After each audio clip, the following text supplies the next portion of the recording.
स्वामी समर्थ. भिवू नकोस. 300 वर्ष तपश्चर्या. 5 सर्वात मोठ्या स्वामी समर्थ महाराजांच्या लीला.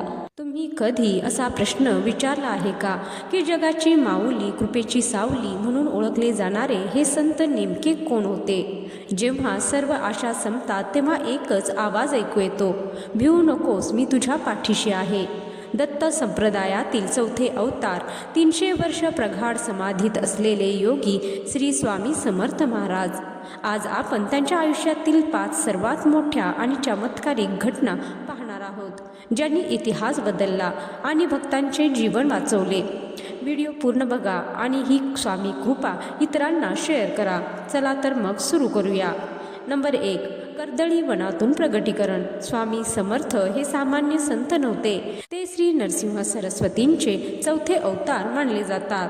नरसिंह सरस्वतींनी 1459 मध्ये गाणगापूर येथे पादुका ठेवून श्रीशैल्यम जवळच्या कर्दळी वनात समाधी घेतली. पण ही समाधी सामान्य नव्हती. याच वनात स्वामींनी तब्बल 300 वर्ष कठोर तपश्चर्या केली. या काळात त्यांच्या देहाभोवती मुंग्यांनी मोठे वारूळ रचले होते. 300 वर्षांनी ते वारूळ तोडून एका तेजस्वी रूपात स्वामी पुन्हा प्रगट झाले. नंबर 2. अक्कलकोटचा प्रवेश. 300 वर्षाच्या तपश्चर्येनंतर त्यांनी मंगळवेढा येथे 12 वर्ष वास्तव्य केले आणि त्यानंतर 1856च्या सुमारास ते अक्कलकोटला पोहोचले. चैत्र शुद्ध द्वितीया म्हणजे 6 एप्रिल 1856 हा दिवस अक्कलकोटासाठी एक ऐतिहासिक दिवस ठरला. स्वामींनी गावातील खंडोबा मंदिरात पहिला मुक्काम केला आणि येथूनच जगाच्या उद्धाराचे कार्य सुरू झाले. नंबर 3. बसप्पा तेलीला सोन्याचा खजिना.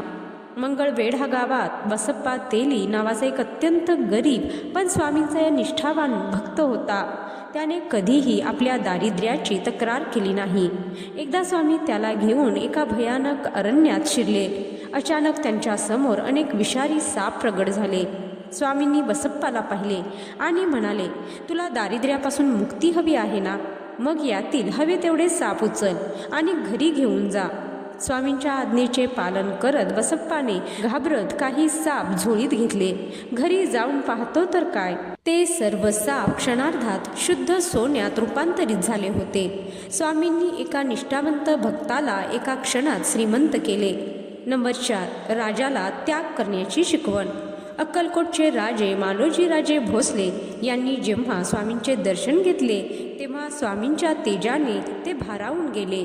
स्वामींनी त्यांना राजेशाही ऐश्वर्यात न गुरफटता सेवाभाव आणि धर्माचरणाचे महत्त्व सांगितले. त्यांनी राजाला आपले भगवे वस्त्र कृपाप्रसाद म्हणून दिले. या वस्त्रप्रसादानंतर राजघराणे स्वामींच्या चरणी पूर्णपणे समर्पित झाले आणि स्वामींच्या कार्याला मोठा आधार मिळाला. नंबर 5. तारक महावाक्य. स्वामींच्या हजारो लीलांचा आणि चमत्कारांचा निष्कर्ष म्हणजे त्यांचे हे एकमेव महावाक्य. संकटात सापडलेल्या प्रत्येक भक्ताला त्यांनी हेच वचन दिले, भिवू नकोस, मी तुझ्या पाठीशी आहे. हे वाक्य आजही लाखो भक्तांसाठी जगण्याचा आधार आहे. 1878 मध्ये स्वामींनी याच अक्कलकोटमध्ये समाधी घेतली, पण त्यांचे हे वचन आजही जिवंत आहे. तर आजचा हा माहितीपूर्ण व्हिडिओ आवडला असेल तर व्हिडिओला लाईक करा, शेअर करा आणि कमेंटमध्ये जय श्री स्वामी समर्थ लिहायला विसरू नका. आणि असेच स्वामींचे नवनवीन माहितीपूर्ण व्हिडिओ ऐकण्यासाठी चॅनलला नक्की सबस्क्राईब करा. धन्यवाद. जय श्री स्वामी समर्थ.